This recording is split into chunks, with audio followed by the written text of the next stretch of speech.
करीब 4 महीने 10 दिन के बाद एक महिला अपने घर लौट कर आती है।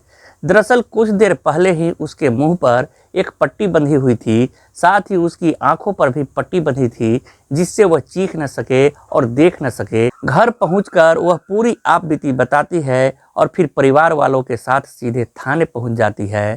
थाने में जाकर वह कहती है कि साहब, मेरे साथ 4-5 लोगों ने 4 महीने और 10 दिन तक गैंग रेप किया है। पुलिस उसकी कहानी सुनती है और कहती है कि तुम घर जाओ और आराम करो। महिला रो रो कर फिर से अपनी आपबीती सुनाती है, लेकिन पुलिस को उसकी कहानी पर यकीन नहीं होता। इसके बाद महिला वकील का सहारा लेती है और मामला हाई कोर्ट तक पहुंचता है। हाई कोर्ट आदेश देता है कि एफआईआर दर्ज की जाए और आरोपियों के खिलाफ कड़ी कार्रवाई हो। मामला कोर्ट में जाता है और सुनवाई शुरू होती है। 20 फरवरी 2025 को इस केस में मुख्य गवाह की गवाही होनी थी, लेकिन गवाही से 4 दिन पहले यानी 16 फरवरी 2025 को मुख्य गवाह की बेरहमी से हत्या कर दी जाती है। मृतक कोई और नहीं बल्कि महिला का पति होता है। उसकी न सिर्फ हत्या की जाती है बल्कि उसका पूरा शरीर जला दिया जाता है और केवल एक टांग बचती है। यह खबर सोशल मीडिया में सामने आती है, सनसनी फैल जाती है। महिला कहती है कि मेरा पति इंसाफ के लिए लड़ाई लड़ रहा था, लेकिन उसे मार दिया गया है। मैं चाहती हूं कि आरोपियों की फांसी की सज़ा मिले।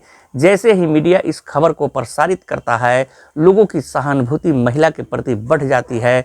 पुलिस इस मामले की जांच में जुट जाती है और जब सच्चाई सामने आती है तो सब दंग रह जाते हैं। आदाब, नमस्कार, सत श्री अकाल। मैं मुकेश चंद विद्यार्थी। आज की जो सच्ची घटना मैं आपको सुनाने जा रहा हूँ, ये सच्ची घटना है उत्तर प्रदेश के मैनपुरी जिले का, जहां 17 फरवरी 2025 की सुबह कंट्रोल रूम को सूचना मिलती है कि थाना बिछुआ के एक खेत में पंप सेट के पास एक शव पड़ा हुआ है। शव का सिर्फ एक टांग बची है, बाकी पूरा शरीर जलकर राख हो चुका था। पुलिस मौके पर पहुंचकर जांच शुरू करती है और शव के अवशेषों को कब्जे में लेकर पोस्टमार्टम के लिए भेज देती है। मृतक की पहचान साजिद के रूप में होती है, जो दिल्ली में मजदूरी करता था और 1.5 महीने पहले ही अपने गांव लौटा था। इस निर्मम हत्या की खबर सुनकर पुलिस और ग्रामीण सभी सकते में आ जाते हैं। जांच में पता चलता है कि मामला साल 2022 का है, जब 19 मार्च को होली का पर्व था। परतापुर गांव के प्रधान भोला यादव के घर पर होली का जश्न मनाया जा रहा था। प्रधान के बच्चे ने बिरयानी खाने की इच्छा जताई और घर में खाना बनाने के लिए एक मुस्लिम महिला को बुलाया गया। महिला की तबीयत ठीक न होने के कारण उसकी बेटी चली जाती है खाना बनाने और खाना बनाने लगती है। खाना बनाने के दौरान उसे कोल्ड ड्रिंक्स में नशीला पदार्थ मिलाकर पिला दिया जाता है और उसके साथ दुर्व्यवहार किया जाता है। जब उसका भाई विरोध करता है तो उसे बेरहमी से पीटा जाता है। 20 मार्च 2022 को वह लड़की पुलिस स्टेशन जाती है और प्रधान के खिलाफ शिकायत दर्ज कराने की कोशिश करती है, लेकिन उसकी कोई सुनवाई नहीं होती। रास्ते में ही उसका अपहरण कर लिया जाता है और वह 4 महीने और 10 दिनों तक गायब रहती है। जब वो वापस लौटती है तो उसकी आंखों और मुंह पर पट्टी बंधी होती है। फिर वह कोर्ट का रुख करती है और पुलिस पर दबाव बनता है, जिसे एफआईआर दर्ज होती है।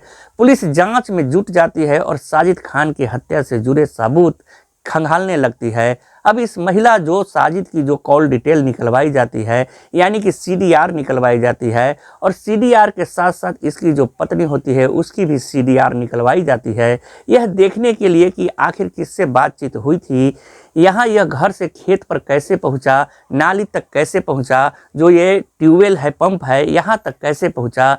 जब मोहम्मद साजिद की सीडीआर निकलवाई जाती है तो उससे तो कोई सफलता मिलती नहीं है, लेकिन जो उसकी पत्नी होती है आमना की जब सीडीआर निकलवाई जाती है तो उससे पता चलता है कि गांव का ही रहने वाला एक लड़का जिसका नाम सुमित यादव है, और सुमित यादव और अमना की घंटों बातचीत होती थी। अब पुलिस ने सस्पेक्ट के आधार पर, क्योंकि जो मेन आरोपी था, जो प्रधान के परिवार वाले थे, वह तो लापता थे, गायब थे, उनको ढूंढने के लिए पुलिस लगातार दबिश दे रही थी, वह तो मिल नहीं रहे थे।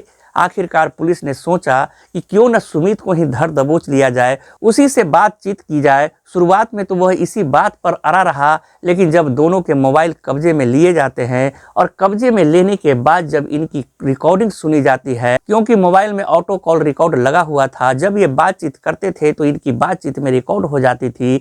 16 फरवरी 2025 की रात को इस महिला की तरफ से कॉल किया जाता है, यानी कि सुमित यादव को कॉल करके बताया जाता है कि मैंने खाने में और चाय में इनको नशीला पदार्थ दे दिया है। इतनी तो उसमें रिकॉर्डिंग थी। उसके बाद फिर वो अपने काम में लग जाती है और वो कह देती है कि वो खेतों की तरफ गया हुआ है। अब पुलिस ने जब इनसे पूछताछ की है, जानने की कोशिश की कि पूरी कहानी शुरू से आप लोग बताओ, क्योंकि पुलिस का एक तरीका होता है बातचीत करने का। जब वो सही से बात का जवाब नहीं देते हैं तो फिर पुलिस अपना दूसरा तरीका अपनाती है और दूसरे तरीके में फिर वो तूते की तरह बोलने लगते हैं, पढ़ने लगते हैं और जो कहानी बताते हैं वो चौंकाने वाली कहानी होती है। दरअसल आमना अपने ससुराल वालों से बिल्कुल अलग रहती थी, तन्हा रहती थी। पति उसका दिल्ली में रहकर एक बेकरी में मजदूरी किया करता था और यहाँ पर लगभग 10 महीने पुरानी बात है। इस घटना से 10 महीने पहले उसका जो टीवी होता है, टेलीविजन होता है, अचानक से खराब हो जाता है और यह सुमित यादव जो होता है, गांव का ही एक व्यक्ति जो कि इलेक्ट्रीशियन होता है, उस इलेक्ट्रीशियन को कॉल किया जाता है कि हमारा टीवी खराब हो गया है, क्या इसे ठीक कर दोगे। सुमित यादव कहता है कि कोई दिक्कत परेशानी वाली बात नहीं है, मैं घर आता हूं, उसे आके ठीक कर दूंगा। वो घर आता है और घर आने के बाद उस टीवी को ठीक कर देता है और यहीं से सुमित यादव की आमना से आंखें चार हो जाती है, दोस्ती प्यार में बदल जाती है और ये इतने नज़दीक आ जाते हैं। एक दूसरे से मिलने जुलने में कोई रोक टोक नहीं थी, क्योंकि वह अपने ससुराल वालों से अलग रहती थी और पति रहता था उसका दिल्ली में। यह सब ठीक ठाक ऐसे ही चल रहा था, न किसी को इस प्रेम कहानी के बारे में कोई जानकारी थी। जब मन करता था सुमित यादव उसके घर आता था, उसके साथ वो अनैतिक रिश्ता बनाता था और अपने घर चला जाता था। लगभग इस घटना से मतलब हत्याकांड से लगभग 1.5 महीने पहले जो साजिद होता है, 16 फरवरी 2025 की रात अमना ने साजिद को खाने में चाय में नशीला पदार्थ दे दिया। जब साजिद नशे में धुत होकर खेत में पहुंचा तो सुमित यादव वहां आया और लोहे की रड से उसके सिर पर हमला कर दिया। साजिद की मौके पर ही मौत हो गई। इसके बाद सुमित ने उसके शरीर को खेत की सिंचाई वाली नाली में डालकर पेट्रोल छिड़का और आग लगा दी। शरीर लगभग 98% जल चुका था, केवल एक टांग बची थी। जब पुलिस ने इस पूरी घटना का खुलासा किया तो गांव के लोग हैरान हो गए। सबको लगा था कि प्रधान ने मुख्य गवाह को मरवा दिया होगा, लेकिन जब असलियत सामने आई तो लोगों को यकीन नहीं हुआ कि अमना ने ही अपने पति की हत्या की साजिश रची थी। पुलिस ने 19 फरवरी 2025 को अमना और सुमित यादव को गिरफ्तार कर जेल भेज दिया, क्योंकि जो उन्होंने कत्ल किया है वो वाकई बहुत भयानक रूप में किया है, खौफनाक तरीके से किया है। दोस्तों, इस पूरे घटनाक्रम को सुनाने का उद्देश्य किसी को परेशान करना नहीं है, किसी का दिल दुखाना नहीं है, बल्कि आपको जागरूक करना है, आपको सचेत करना है। आप सब लोग अपना ख्याल रखें, सुरक्षित रहें। जय हिंद, जय भारत।